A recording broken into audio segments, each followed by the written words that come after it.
everyone, how are you all? I hope all of you are in the good condition. And don't forget to always adhere a COVID-19 health protocol. Okay, now I will introduce myself first. Well, my name is Fika Nur Sabrina. You can call me Fika. I come from One Vocational High School, Bandung, majoring in accounting and financial institution. And today I will read a story entitled Situ, bagendit. But before I tell the story, I want to say thank you so much to LP3I and also to all competition committee who have organized and managed this great storytelling competition. Well, before I start to tell the story, I will tell you one or two things about LP3I that you should know. Okay, first, LP3I is a business and technology vocational education institution. LP3I has been established for 31 years. LP3I has two types of sub-institution, namely LP3I College with 2 years of work-ready education and LP3I Polytechnic for Diploma Level 3 and Diploma Level 4. Study program at LP3I are Business, Finance, Marketing, Technology, and Engineering. LP3I itself has been established at 48 points in Indonesia, but the LP3I head office is located in the city of Jakarta, to be precise on Kramat Raya Street number 7, while in Bandung itself it is on Pahlawan Street number 59. Okay, now I will read a story entitled Situ, bagendit. It is said, once upon a time, in the area of Garut, West Java, there was a village where most of the population lived farming. In that village lived a young widow without children. The young widow was very rich because she inherited the wealth of her husband, who used to work as a money lender. Even though she was very rich, the young widow was very stingy and did not want to help residents who were in trouble. If there were residents who came to her house to ask for help, she would roughly kick him out. The resident really hated the behavior of this widow, and the resident called her Nyai Endit, which means as a rich but stingy person. Nyai Endit also worked as a money lender like her husband. Nyai Endit lends money with high interest and a very short repayment time. If the resident unable to pay, their rice fields will be confiscated and they will work in a Nyai Endit rice field for a very small fee.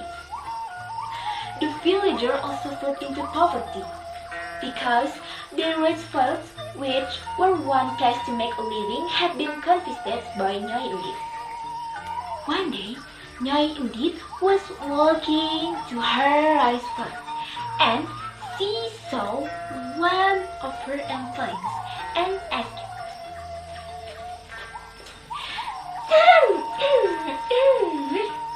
"How about the current harvest?" asked Nyai Endit. "It is saffron. All the harvests are good. The yields are very rich. The crops have also been entered into Nyai Endit's rice barn. Even so many, the rice barn is no longer able to accommodate the rice anymore," replies the employee. And Nyai said, Good. Now I'm the rich person here. Tonight I will have a party to celebrate my wealth." Then she also left the forest and headed to her house to make preparation for the party tonight. One day, Nyai Endit was in the mirror while looking at her very beautiful gold necklace.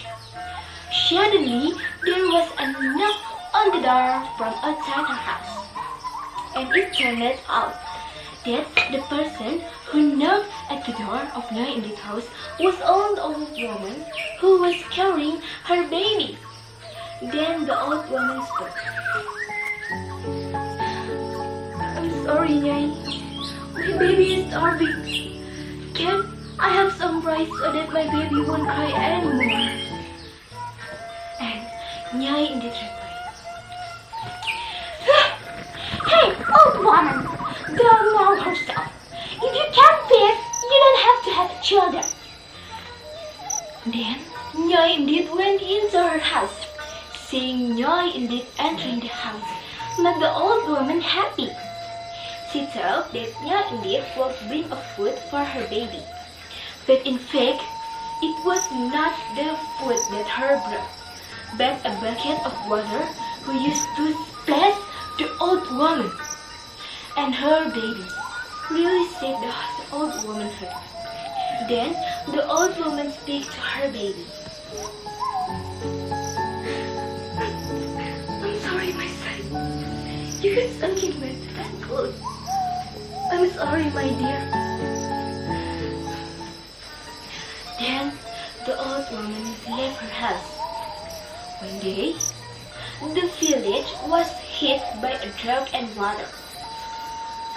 Due the water shortage, some residents also ventured to ask Nyai indeed for water, but they didn't get water. They got insult from Nyai indeed. Then, not long after that, there comes an old beggar with stick in his hand. Nyai indeed also asked, Hey, old beggar, what are you doing here? The old beggar replied, My Majesty, I am thirsty. Give me a sip of water. I have asked for other villagers for water, but they don't have water at all.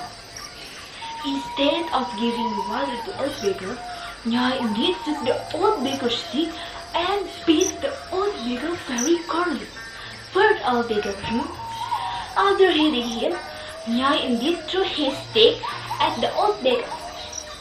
With great difficulty, this old beggar tried to stand up with the help of the stick. And the beggar said, You are very stingy indeed. Really, you will get the reward for your action. Then the old beggar pulled out his stick from the ground. And suddenly a water shower appeared from the stick of the old beggar.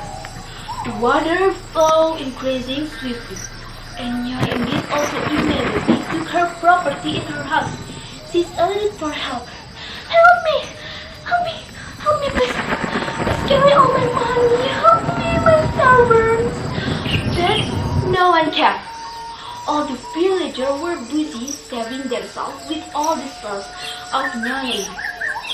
After all, the residents were safe and went up to the top of the mountain. They also that their village was already submerged in water. Village is now completely submerged by water and has become a lake called Situ. Now, from this story, we can get a very valuable lesson. Well, the lesson is, we shouldn't have be arrogant if we have an advantage. We also have to respect everyone without differently between them based on anything. And we also have to be willing to share if we have access. And the last is, we must also to have sense of humanity and not be selfish. Maybe that's all the story that I can tell. I hope you can enjoy my story and can take a listen from the story. Have a good day and don't forget to always comply with the COVID-19 health protocol. See you in the next video. Goodbye everyone.